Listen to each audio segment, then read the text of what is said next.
Morning, back here with the MR2, and the first thing I'm going to do in this video, because there's so many new subscribers and followers and all that, is, well, two things.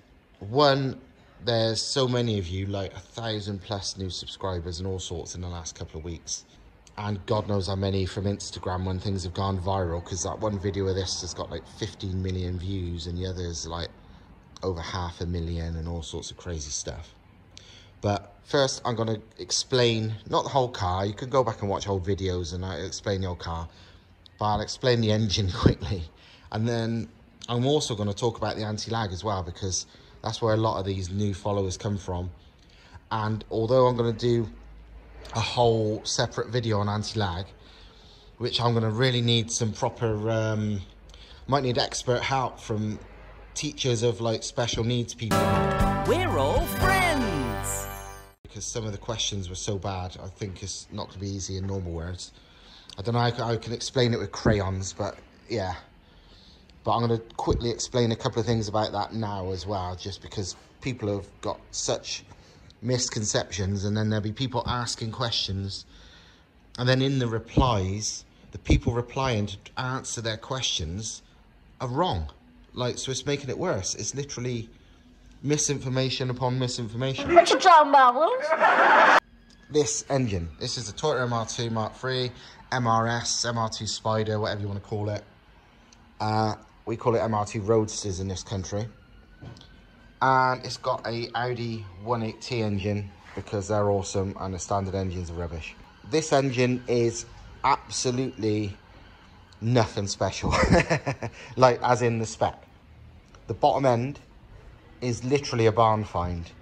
The bottom end is a standard bottom end from I think it's a Seat Ibiza, completely standard pistons, all that stuff, with a set of rods in it. That cost me, the entire bottom end cost me £100, built, complete. I bought it from a lad who basically said he had an old engine sitting in his mum-in-law's or somebody's garage that was falling down. Basically his garage had like collapsed, it was soaking wet, it was just knackered. And he had an old bottom end in there that he built years ago and didn't do anything with. And he said it had some rods in it, like aftermarket rods. So did I want it for 100 quid just for the rods? He said they might be usable. So I went over there and bought it, had a look, bought it. It was like literally under a pile of like crap. It's rusty as hell, spiders crawling out the balls and all sorts of stuff. But it was £100, so hell yeah, I bought it. It's might look pretty crappy, but it looks like it's all there. I'm going to send it, see what happens. So I literally used it. The head is a AVV head. And you might think, what the hell's an AVV head? I've heard of BAM and all that stuff. Never heard of an AVV head. That's just a head off an Audi A4 non-turbo. Literally a base model, early non-turbo Audi A4 crock of crap. It's a small port head. I bought the head, well, I bought the whole engine for like about £100, just because I wanted the cams. And then I looked at the head and thought, you know what, it's had an easy life being in a slow NA car. I'm just going to use the whole head. So the head is, yeah, just an NA base model AVV head, nothing special. Well, absolutely nothing special. Obviously, the head isn't standard. The ports are standard. It's still small port. I've not got it ported or anything. I did a tiny bit of smoothing out the obvious things and port matching and all that, because that thing's sort of important.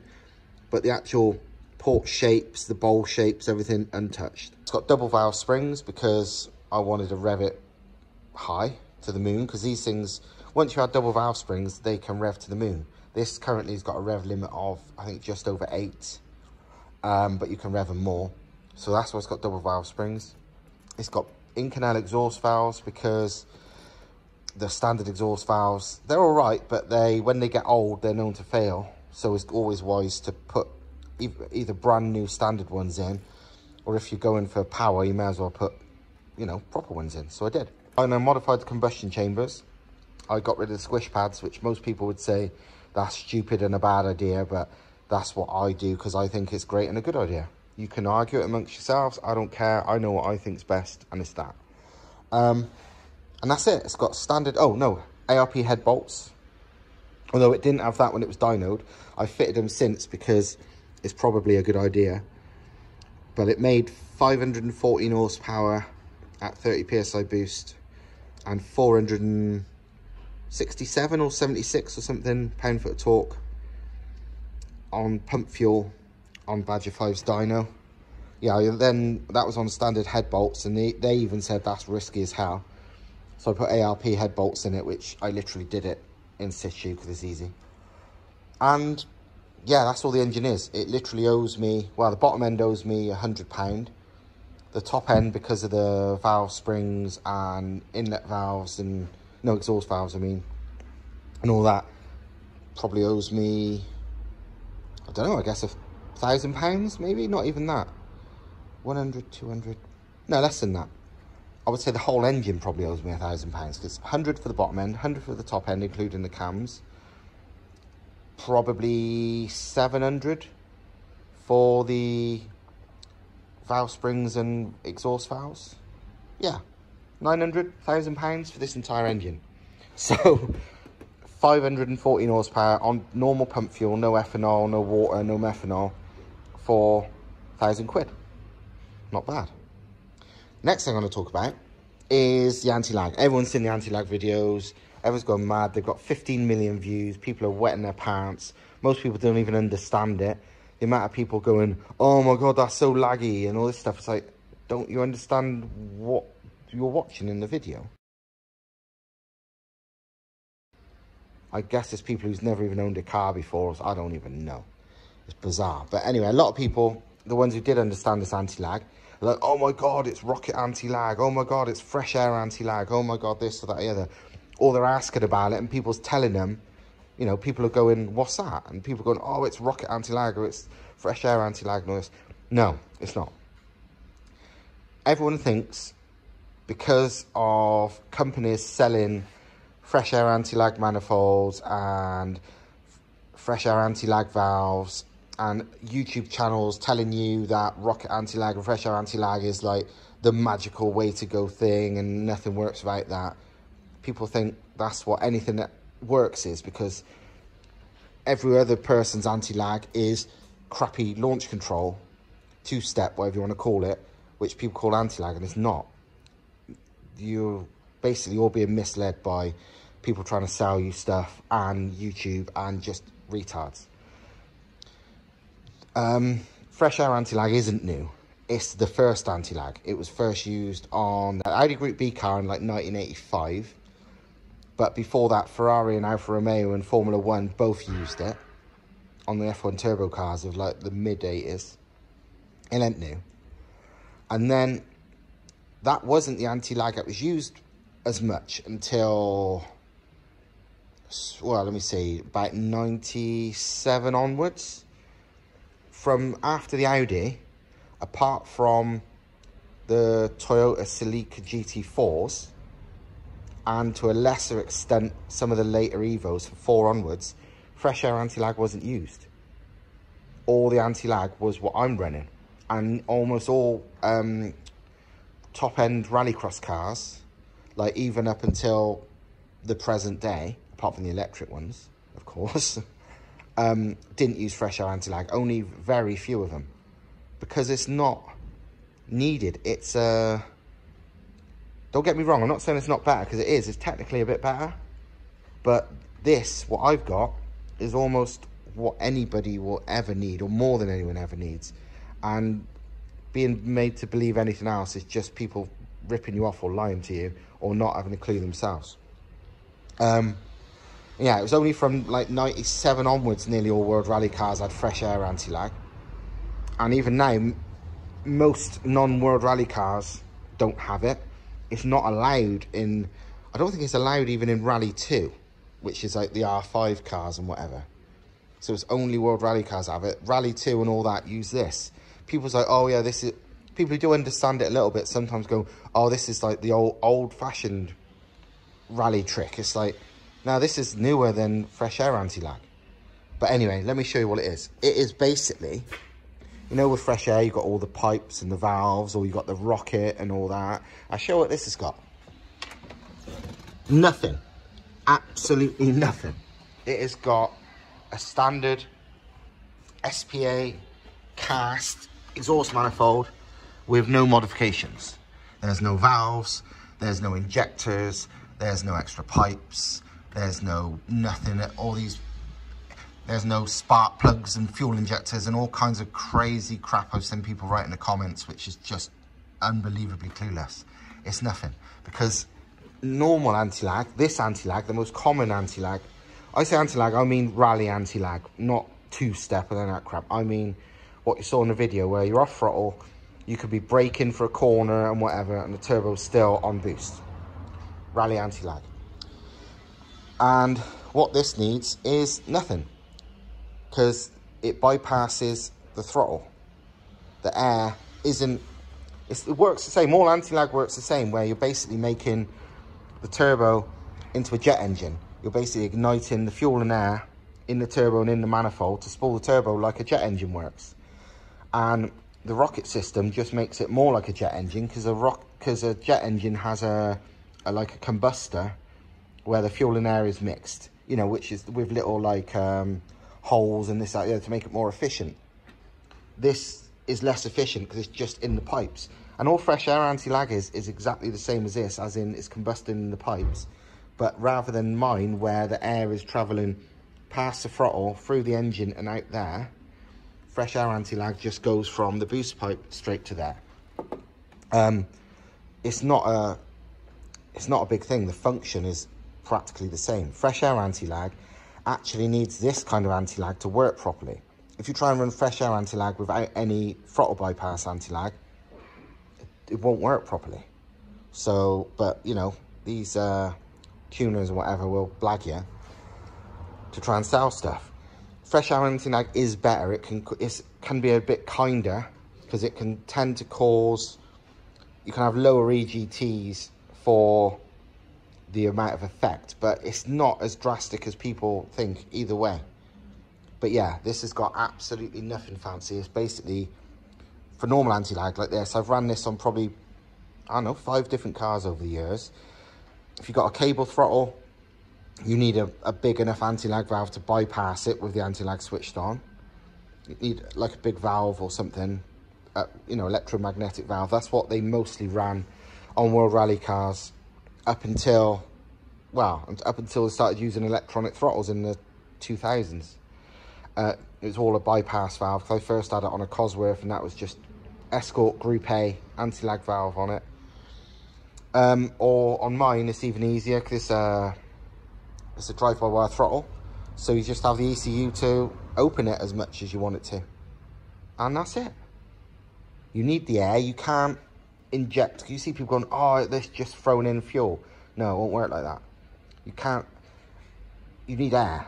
It's combustion. All fuel would do is maybe make pops and bangs and flames, but unless the air is going through, it's not doing anything. You have to make this work like a jet engine. There needs to be combustion going on. You need to fuel it, and fuel takes fuel and air. Air is the most important part. So yeah, you have to have a good enough bypass, a big enough bypass.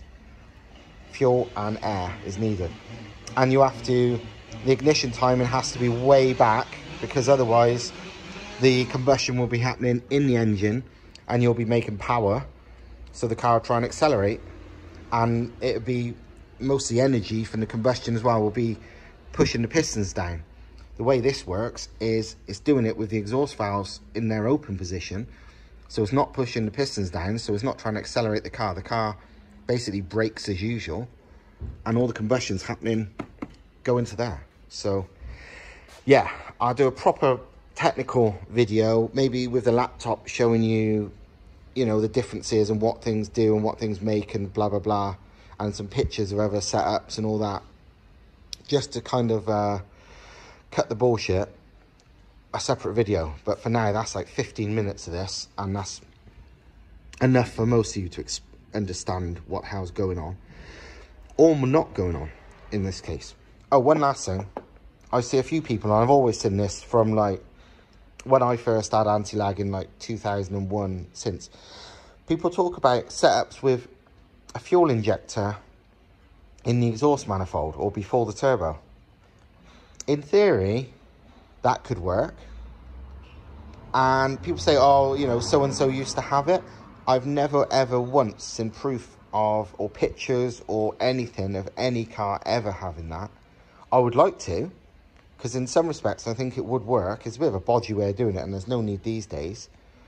But when you see people saying about that, 99% chance it never happened and they're making it up, because I've never seen it, and I've been a proper anti-lag geek looking at different setups for the last bloody 20 years, 25 years, and I've never seen it.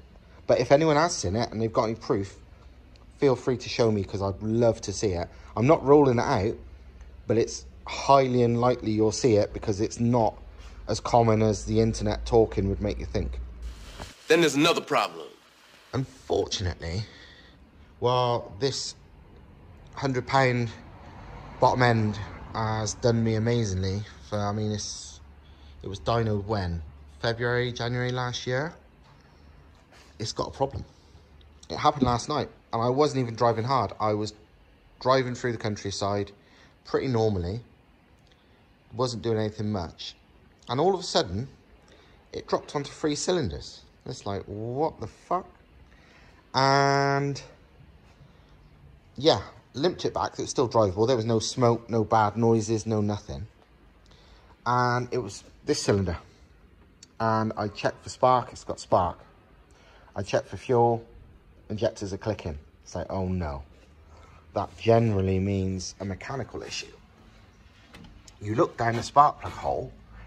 I've got a bore scope. Got one of them. Had a look down there. Looks oily. I was like, oh no, what's gone wrong? Because mechanically, although it's really pushing the safe limits, running over 500 horsepower on standard pistons, it's been absolutely fine until now, and it's took way harder beating than it, than it has recently. And it was all of a sudden without actually giving it any. So it's like, that's a bit weird.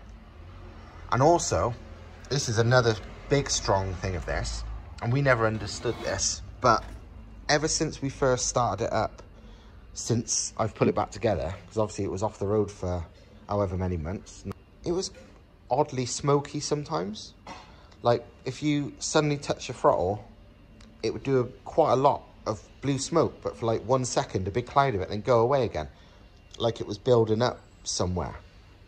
And we just thought, maybe that's valve stem oil seals going, because this head is genuinely untouched. I didn't refurbish anything. This is it's still got the valve stem oil seals in it. It would have had in about 1998 when Audi put it together. So I thought, maybe it's just those going, so it's, sucking for a little bit of oil. It wasn't like using a load of oil, and like driving afterwards, none. It was just the initial throttle touch. If you'd been off throttle a while, it would do like a sudden little cloud of smoke. You might have spotted it in an earlier video, I'm not sure. But it was like, I don't care, it's nothing. So now, unfortunately, I'm going to have to take this apart. I think cam cover off first and see if we see anything then. Then I either take the head off or take it all out. Luckily for me, well, luckily for anyone with a Mark III MR2 with a 1.8T swap of ours, it's bloody easy. So I can get this all apart, or out even, today with no issue. And depending on what I find wrong and depending on what I decide to do, I can put it all back together real fast too. But the question, the question of what I do depends on what's wrong. So we're going to find out.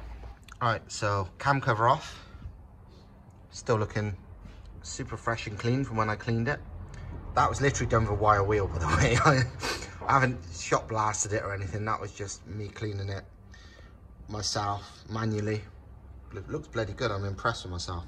Same as the head. Head looks good. Thomas actually just checked because he had a theory that maybe the valves wasn't closing properly on that cylinder, maybe like a bent valve because something got between it. But he said they all seem to be closing fine. So now we're going to compression test it before anything else. Pretty sure it's knackered gone by the oil, but let's compression test it and find out. Well, just compression tested it, and that cylinder is down to about 90 psi. So, yeah, almost certainly something's happened with the rings. Exactly what, don't know, but the valves seem to be sealing, so it's not that. So it's time, I think, to maybe take the engine out. Most cars, it's a nightmare. On these, it's actually quite easy. I'd much rather not do that, but I think that ship has sailed. Right, so this probably needs a piston. Lucky for me, I have lots of pistons. So, rather than, you know, most people are like, oh, it needs a piston, engine has to come out. Not on this, probably. The beauty of 1.8Ts into Mark III MR2s is accessibility. On a 1ZZ, or 2ZZ, or K-swap, or whatever you put in these, you can access bloody anything. It's to do like the head gasket on a standard engine 1ZZ. It's engine out. Christ, do spark plugs on a V6 swap is spark engine out. But anyway, on this, it's not. You can literally take it out like that. So, fairly sure I can take the head off, take the sump off. Ooh. Take the head off, take the sump off, take everything off, and replace one piston all in situ. About to find out, and about to show you. About an hour later, you see my inlet plenum as well now. My twin plenum WRC copy thing. Injector rail off, injectors out, turbo and wastegate off. Turbo's perfectly fine. All good, everything's good. Now I just got to, I'm pretty sure, if I undo the bolts to the inlet manifold, loosen at least those boost pipes, I reckon I can move the inlet manifold back enough, or maybe even, no, I don't want to remove it, but I can move it back enough that I should be able to pull the head off, and that's it. Pretty sure there's room for the exhaust manifold to come off with the head. Game on. Inlet off. I'm not going to take it out, I'm just going to leave it there, because what's the point? But yeah, that's another one of the beautiful things about a 1.8T swap compared to basically every other engine, is you can get the inlet on and off, no problem. And part of that is because, and I don't know if you can see, but apart from, you can now see it's a standard small port inlet, the head is what they call high port. So usually reserved for race engines, but the inlet ports face directly the valves. Usually on most road car cylinder heads and whatever, the inlet ports are straight out. These are nigh on vertical, which is, yeah, like I said, normally a race car thing, but it's on these engines, which is probably why they were so good in motorsport. And also makes it pretty easy to get the inlet manifold off, because you don't have to pull it backwards. You pull it sort of mostly upwards. So, right, latest update. It's taking a bit longer now because we stopped to have some food, and I think the chicken kebab we had made me tired, so everything's going slower. It doesn't help that there's shit spreading around here, so the whole area smells like cow poo, which is pretty off-putting. But just about to take the cam belt off and then take the head off and see what's happened. Well, head's off, and so far can't see anything wrong. This is the cylinder that had no compression, well, almost none. It's oily, very oily, but no damage, no depth showing on any of them, nothing. So okay, this is, well, kind of good news because head's not damaged. So must be knackered piston. So we go over to the head. Piston looks absolutely fine. No dent marks, no damage, no melted bits, nothing. They're all the same. The other three look a bit grimy. That one's suspiciously oily, which is not sure if that's just the fuel melting the carbon down that was sitting on it or what. But it's, yeah, it's oilier than I would imagine. But there's, yeah, no damage, no dent, no nothing. So I'm still none the wiser. So the next thing to do, but that's kind of good because, well, I don't know. The cylinder walls look great. They look still got good cross hatching on them. There's no dent, there's no nothing. It shows the map's good, if nothing else. 'Cause I've been running, you know, over 2 bar boost on pump fuel and no dent. So Badger 5, they know how to map things clearly.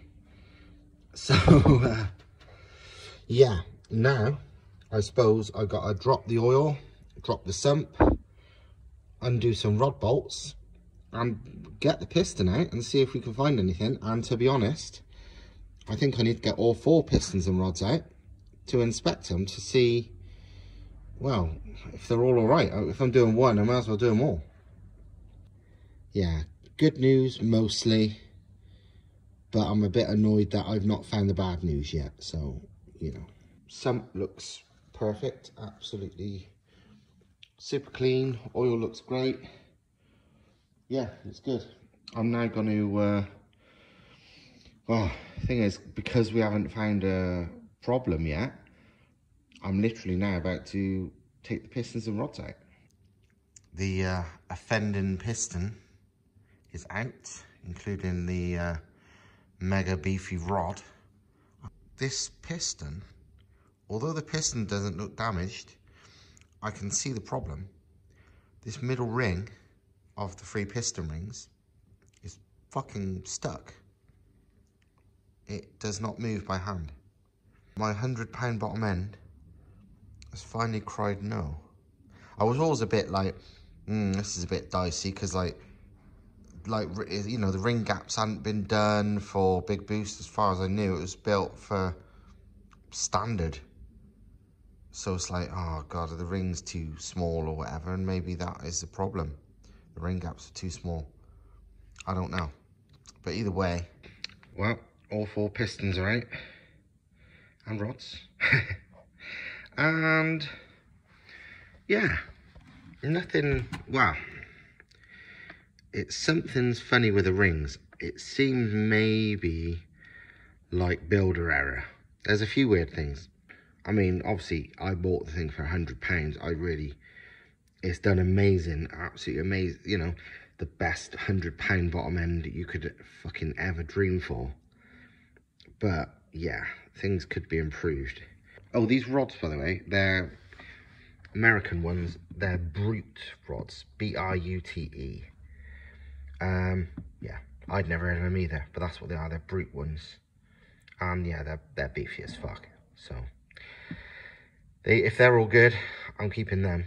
But something ain't right, and I reckon it's caused by maybe not a brilliant build, but I'm going to inspect it and work it out.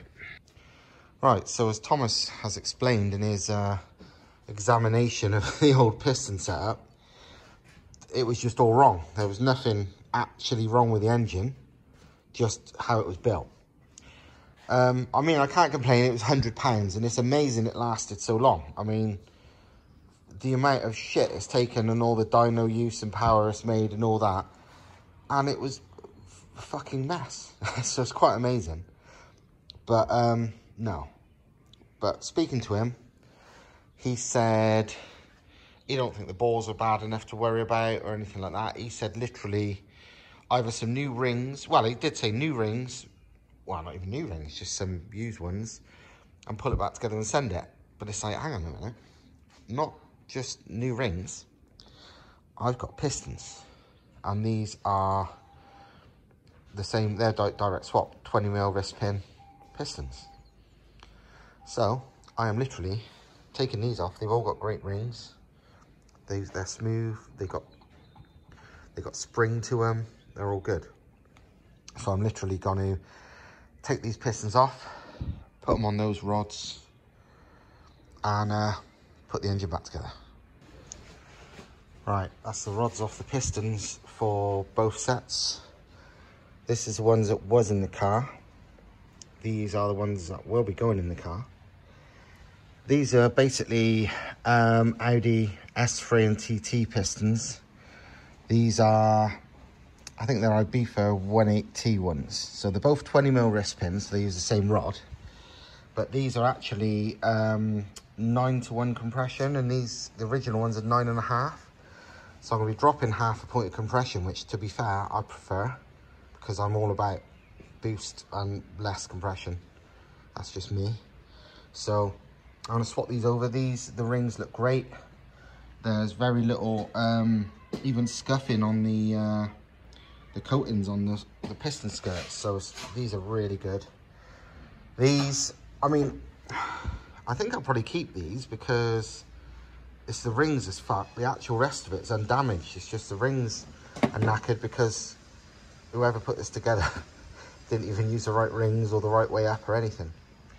These are the BAM rods. They'll be going in the bin. And actually the piston pins are different too. They're both 20mm pin. But this one, this is a BAM one. It's sort of chamfered on the way in, and it's a smaller hole. Whereas these is a larger hole, but flat all the way. And these are actually longer, slightly.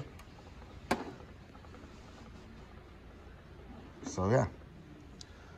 So I'm gonna be not reusing these. I'll keep these though, just in case, because they'll be useful for something, because the pistons aren't actually damaged. And yeah, rebuild all this. I'm gonna put new rod bearings in. Main bearings seem fine, well, fine enough, and I can put it back together. So right, that's the pistons, the good ones with the good rings on the rods. So yeah, good times. I guess now I gotta put things back together. Right, that is the rod bearings replaced with King Racing ones. Now it's time to see if I can get the ring compressor and get the pistons into the cylinders. Well, that's the pistons and the rods back in the engine and all bolted up.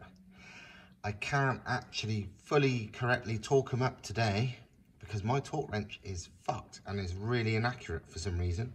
So I'm gonna have to borrow next door's fancy snap-on digital one, but I can't do that till tomorrow. But yeah, the main job is complete. Right, so it's the next day. I've got hold of the snap-on torque wrench and I have now torqued everything up. Dead easy. So now I just got to put the oil pump pickup back together, put the sump back on, put the car back on the ground, put the head on, and unless something goes really wrong, start the car and it's all back together. The annoying thing is just the little bits and pieces doing the, you know, the pipes and the sensors and all that, putting all that back on takes longer than the big jobs like this. Well, that's the head on, head bolts torqued up and looking like an engine again. But this is a crazy thing about having this engine in this car. I think I said it earlier in the video, but you can access everything. You can leave the exhaust manifold on and take the head off. Well, to be honest, a standard 1ZZ or even, I'm not even sure with a K, I don't think even with a K20, you can't even take the head off with it in the car. But with this, you do what you want. So you can take the head off, you can take everything off. It's just a piece of piss. You can take the manifolds off. You certainly can't do that on those engines. Not easily, because there's no room. I've got a really big manifold, but because of the design of it, off and on, I just move it out of the way like that and pull it back on when I need to. So yeah, there's a lot to be said for having these engines in these cars, for sort of living with it. Because it's one thing like, oh, I look at my conversion at my car fast, but it's like, you got to live with that shit. And this is the easiest to live with conversion there is. Like, far easier than the standard ones at Z engines, so. And that's inlet manifold all bolted up. Literally the fact that I don't even have to remove the boost pipes. I literally took off the hose clamps to loosen them, to make it easier. And then that's all you need. Believe me, I'm thankful it's got this engine and not some other bullshit in it. Right then, as you can see, it's literally the final stretch. Cam belt is back on. As you can see, with a 1.8T fitted, there is absolutely tons of rooms. You can remove engine mounts, you can do whatever you want. Do the cam belt all in situ, with ease. I mean, show how that easy to the timing and everything.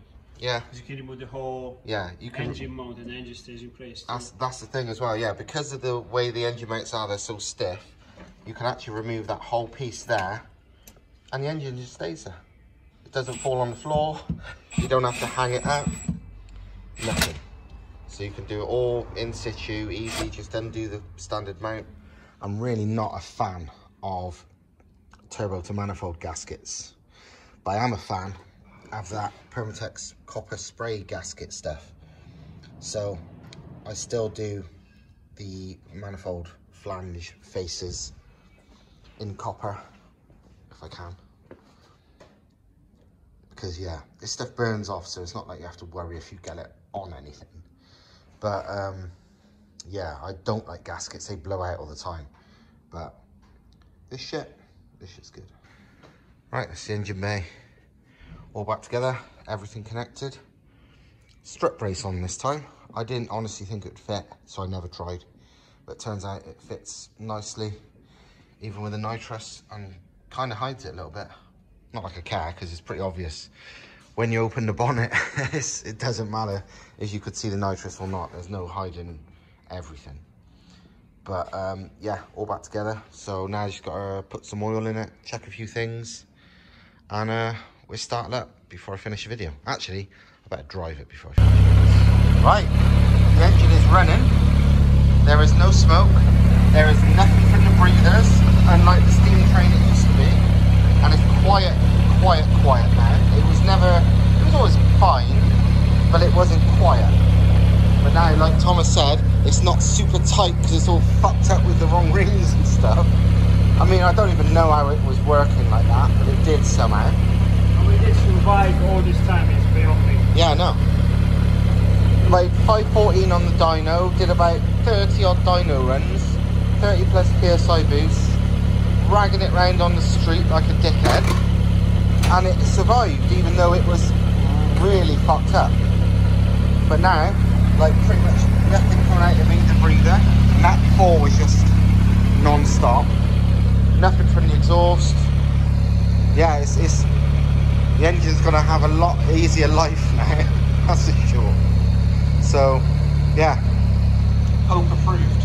Shows you how, Well, yeah, say it again, do it again. shows you how strong and simple they are. Yeah, it's crazy how, it's why I like 1.8Ts, they're just a decent design, they're not overcomplicated, and they seem to survive like stupid shit like this. The simple fact that so many idiots own these cars and they still don't break them, well, own these engines I mean, and still don't break them, and the fact that this one was, well, as you said earlier in the video, a right fucking mess, and somehow made over 500 horsepower. This is a testament to how strong they are. Yeah. I wouldn't believe it was survive the dyno session in that condition. I'm surprised it ever ran on 4, because 2 rings stuck in, so it was running on 4, just on the top ring. 4, it was just close. Yeah. You put the ring in, no feel like it, just close. No. Well, I've shown you, didn't I? When I sent you that picture, it took me, I was spinning that piston in my hand for maybe 5 minutes before I could even work out where the gap was. You couldn't see it. Theoretically, that shouldn't run. That should run until it gets caught in the seats. Yeah.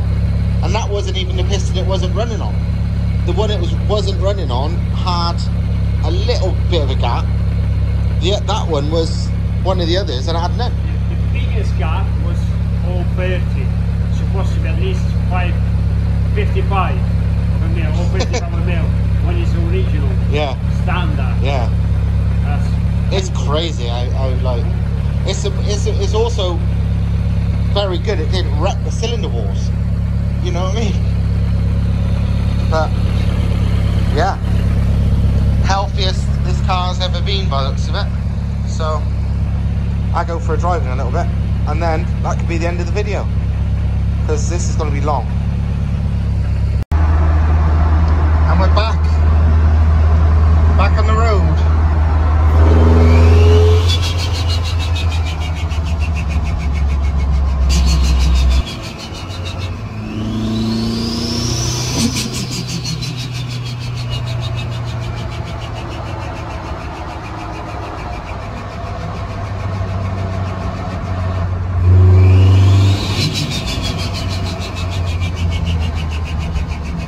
Right, so just took it for a little test drive, and yep, all is as good or better than ever. Well, definitely better than ever internally, but it feels, you know, absolutely fine. I won't try and pretend it feels fast or anything now because I was only pottering around, but drives good, spool's fine, sounds good, you know, and all of that was done from a broken engine to completely stripped down, to completely rebuilt and put all back together on the ground, not even on the lift, in a few days basically, because these things are really, really easy to work on. So hope you liked it. Next video, as long as nothing fails again, which is highly unlikely, next video will be actual proper testing and yeah, some action hopefully. So check this thing out. I think that's the water temperature gauge, isn't it? Yeah, it is. Hand crank. This is cool as fuck. I wouldn't even... I'm not even sure how you drive it. I think that's 3 pedals. It's mostly made of wood. Those dials make my aeroplane one look modern. It's cool as fuck. I don't even know what it is, to be fair. There goes Thomas. Monday. See you later.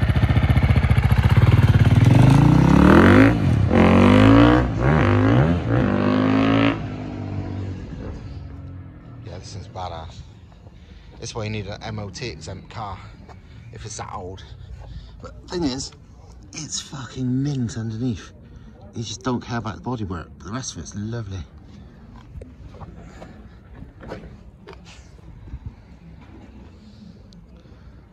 Yeah, I like it a lot. So you can hitch a ride on the back. Put your foot, that's a foot peg.